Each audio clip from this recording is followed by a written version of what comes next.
அதனால் ஒரு யோசனைப்படி வேடனாகிய நான் வேடனாக உருமாறி இந்த குறிஞ்சி நிலத்தை அடைந்தேன். நாடு அதை நாடு, நாடாவிட்டால் ஏது வீடு. இதுபோல் தொண்டை நாடு, நாம் நிற்பதோ குறிஞ்சி நிலக்காடு. இந்த குறிஞ்சி நிலக்காட்டின் அழகை பார்க்கும் பொழுது அச்சம் என்பது மடமையரா, அஞ்சாமை திராவிடர் உடமையரா, அஞ்சாமை திராவிடர் உடமையரா.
தெய்வம் தாயத்தை முதல் இடத்துல வச்சிருக்காங்க.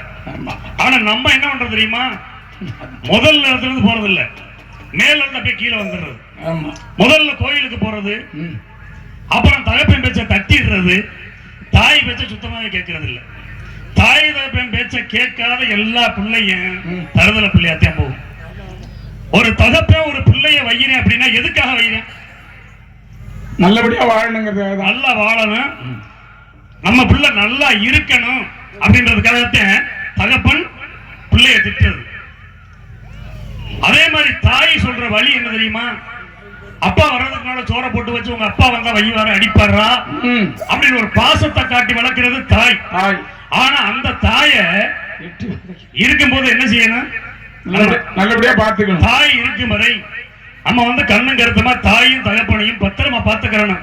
இது பொக்கிஷம். நம்ம சிறு குழந்தையாக இருக்கும் பொழுது நம்ம என்ன செய்வோம்? படுத்த இடத்துல எல்லா வேலையும் பார்ப்போம்.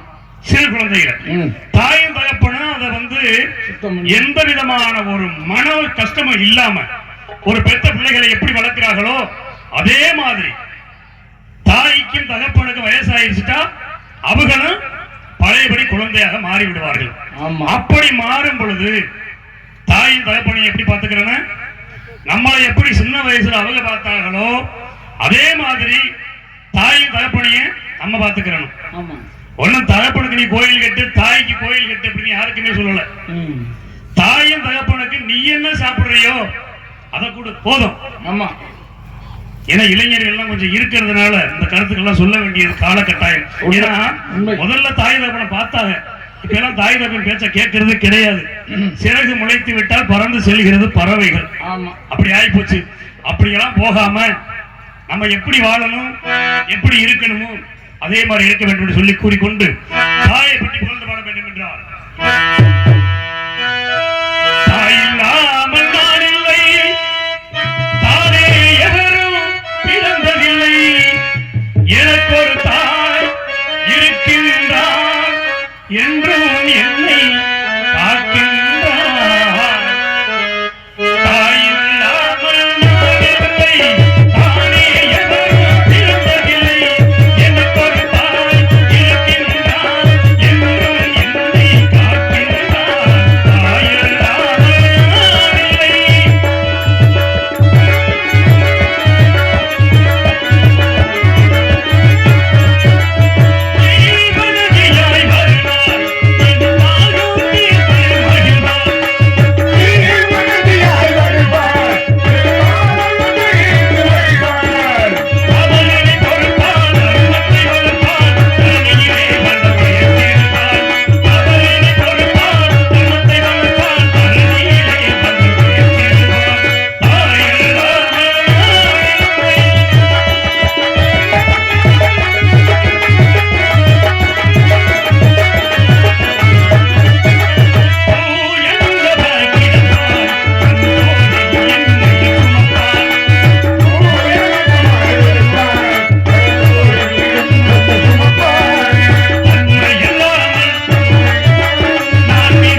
சோலை, அடர்ந்த மலை தொடர்கள், சூரியனின் கதிர்கள் உள்ளே புகழாத வண்ணம் உயர்ந்திருக்கக்கூடிய விருட்சங்கள், மத்தளம் போல் கொட்டி ஓசை தரும் அருவிகள், வண்ண வண்ண பூக்களில் வண்டுகள் தேனை உண்டு அழகான மங்கையை கண்ட மனிதனைப் போல் தள்ளாடி திரிகின்ற இந்த காட்சியை பார்க்கும் பொழுது எப்படி இருக்கிறது?